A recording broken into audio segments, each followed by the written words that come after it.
Yeah. So, I don't know. Oh, Oh, my alarm is going off because I'm supposed to do stuff now. But, yeah, so we're on there, but yeah, it's weird. Like, I don't know. I got to go back and look at it because it seems like I messed with it. And then I was like, wait a minute. We're already on there. Like, why would I do that again? But, oh, that's kind of weird. Pandora, of course, we're on that. We're on Spotify. We're on all the main platforms, which if you know this by now, probably. So it seemed like there was one more thing else that I was gonna say technology-wise. Fruit of the Loom said that. Oh, that's what it was. Fruit of the Loom said because of COVID-19 that they couldn't give clothing to people in recovery. oh, really? Yeah. So COVID-19 just kind of took the wind out of their sails. So That's a shame. They didn't want to help people and Well, we'll keep after other clothing recovering lines. active addiction. They go to treatment centers to wear nice warm clothing. They said they just couldn't help out, So that's too bad. Felt sad for them. Oh, and I mentioned it, I think, last week, but I reached out to the Kalamazoo Coffee Company. Mm-hmm. And I didn't hear anything back. And instead of just being like, well, whatever, I sent them a direct message and was like, hey, did you get my message? Did I send it on your website? And they were like, no, we didn't. So then I sent it again, and they're like, man, we're super busy right now today, but let us get back with you and see if we can do something together. So that would be super cool. That would be if we had like recovery coffee, and I don't know. I think that'd be sweet. I really do. Yeah, let's definitely look into that some more because it sounds like they're interested. Yeah, and man, their coffee is good too. It is good. I'm not gonna lie. Yeah. Like, what do we have today? You got the maple. Walnut? No, is that it? I don't think so. It was like maple. I don't know. The bag looked cool. Yeah. Yeah, it was delicious. Yeah, it was. So, so news from that, and then Meijer. Hopefully that meeting takes place this week. And I met a woman by the name of Rachel last week who works at a dealership in town. And she's in recovery. And it was really cool talking to... I mean, we talked more about recovery than we did about vehicles, which was cool. But, at the end of the day, I was just like, hey, look, I'm looking for something more dependable. Not more dependable, but just dependable. And I want to see... Because we're a 501c3, which makes us tax exempt with IRS. So there's a lot of... I don't want to call them loopholes, but there's a lot of incentives for companies to do business with us, to donate to us. They can write that off. And especially clothing. Like, that's one that's just a no-brainer. Because you get to write all of it off. Like, if a shirt costs $22, $22 you're writing off. Even though it only costs $4 to make it. So for a company to donate clothes, it makes so much sense. But Fruit of the Loom just had beat down by COVID. So, a lot of companies So they say. A lot of companies have, so we'll just give them... like look at Gordman's. They went out of business in Petoskey. Yeah. And I reached out to them thinking, man, this would be perfect because I know there's going to be a truck of just stuff sitting somewhere. No, that truck was picking stuff up, and who knows what they did with it, but they never even got back with us, so I don't know. But yeah, so with dealerships and stuff, I don't know. It doesn't seem as lucrative. I know that, for instance, if a rental place like Rent-A-Prize or Hertz, for them, like say they buy a car for $10,000 and they lease it, rent it out. Well, they've already made $25,000 on it. It's got high miles. What are they going to do with it?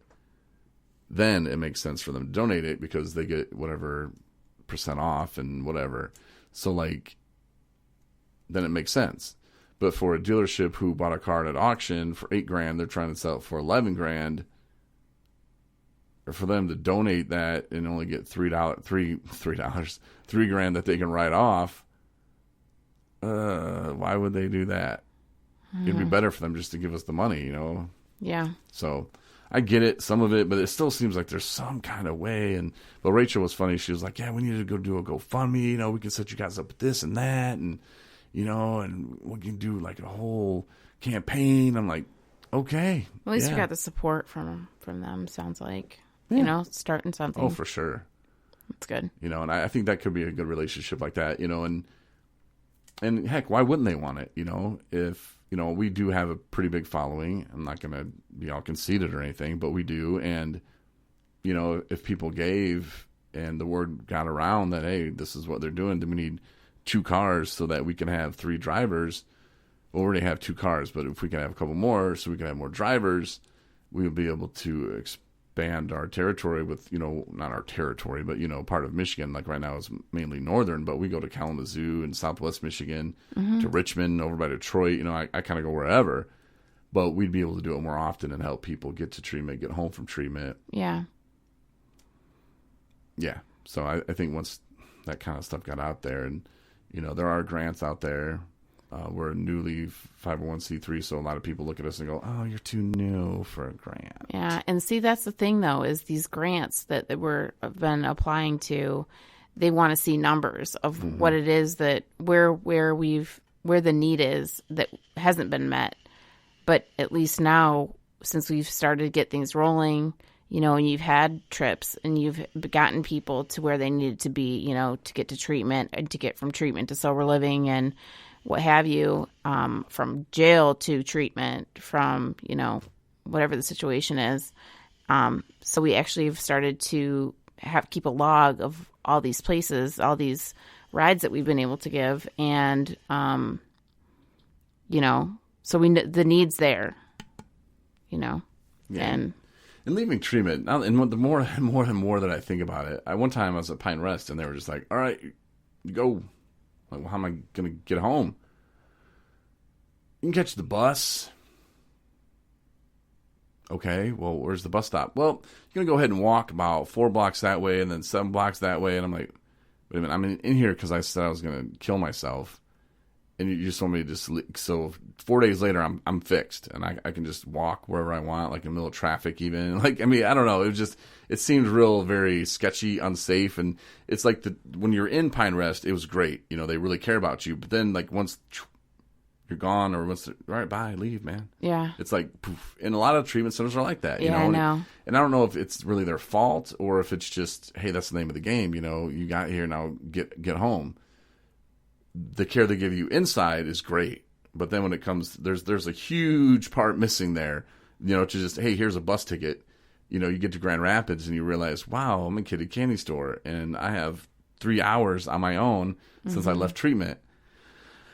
And that's the thing, is that window, I mean, could make or break your entire, you know, recovery journey right there. And that's Everything. It's not, and I'm not saying that you don't, that's what happens all the time. But more often than not, if people are fall off, it's because maybe they didn't have the resources to get to where they needed to be next, the safest place where they needed to be next, to get from, you know, A to B.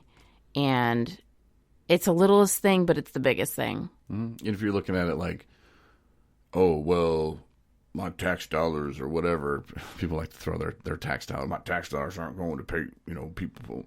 Why not? You know, because they're just going to be right back into treatment again, and it's going to cost you more money. Yeah. You know, that's what I really don't understand. It's, you know, these insurance companies and stuff like that, and it's like they want they want to cut everything, but yet they're causing more problems for themselves. And just something so simple, you know, as recovery coaches giving them a ride home. Now, that doesn't mean that they're never going to use drugs again. Right. Doesn't There's mean no that at all. guarantees. Right. But at least they're going to get to their front door. At least they're going to get to walk in their home sober. yeah. You know, I pretty much guarantee that.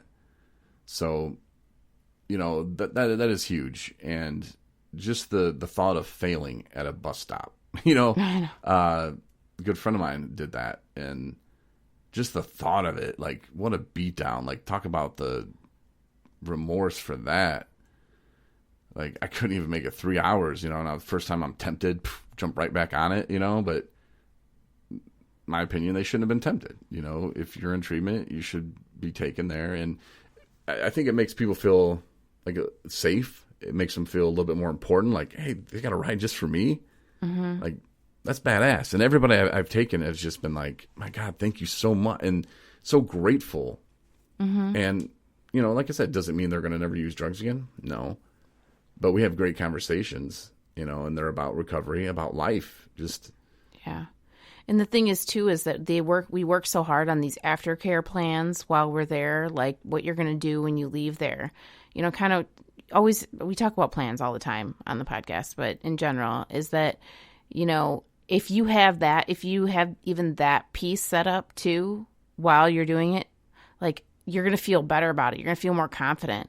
You know, I'm leaving here with a safe ride to get back home, you know, and like right there, you're not those apprehensions of, you know, oh God, I'm going to be on a bus with a bunch of strangers, you know, hesitating about, you know, feeling all these kinds of feelings and nervous and anxious and knowing that I need to start this new life. And can I do it? You know, maybe even questioning yourself. And yeah, that way you're taking that piece out of the equation, that comfort of being like, I can get home, I'm going to get there, or I can get to, you know, wherever the next place is that you need to go to, and I'm going to get there safe and sober. And, you know, probably a lot of them aren't even thinking about, oh man, yeah, I'm going to hit the bus stop. And they don't know where that bus stop is. You know, I mean, if you've been there a few times, you probably do. But if it's, you know, their first time in treatment or something, and, you know, they're told, hey, here's the bus, takes you 14 hours, which should only take about 3 or 4, but it's going to take you 14, and you're stopping at lots of stores, lots of gas stations that sell beer, that sell liquor, you know, and you're stopping at these bus stations that have some questionable characters, and I don't know if a lot of people are prepared for that. Right. You know, and so when it first hits them, that could be a scary thing.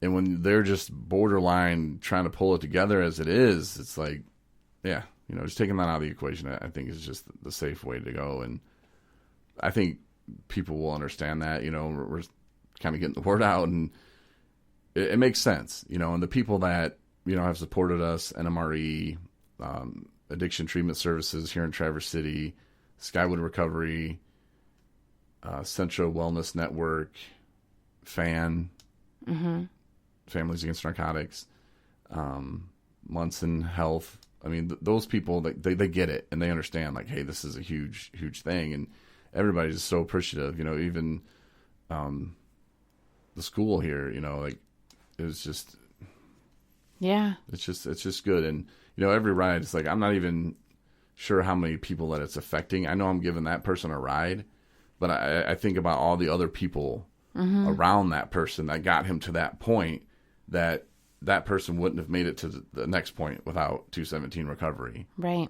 You know, and all those people understand that, you know, Yeah. and I could be looking at like, yeah, just giving this ride a guy, you know, or giving this ride a guy, giving this guy a ride, or giving this woman a ride or whatever, but, you know, affects family. I mean, everybody. So it is kind of a big deal. And, you know, I'm proud that I haven't given up. And it was times where I wanted to just run away and slam the door and cry. I'm proud of you too. Yeah, thanks. But anyway, yeah, we'll stop the spiel now. But yeah, I think we're preaching to the choir here too. Right. So. Yeah. But yeah, thanks for listening, though. We really do appreciate it. Share it with your friends, like our friend Cam did, and, you know, like us as many times as you can on different platforms. And we'll talk to you on Tuesday. Appreciate you.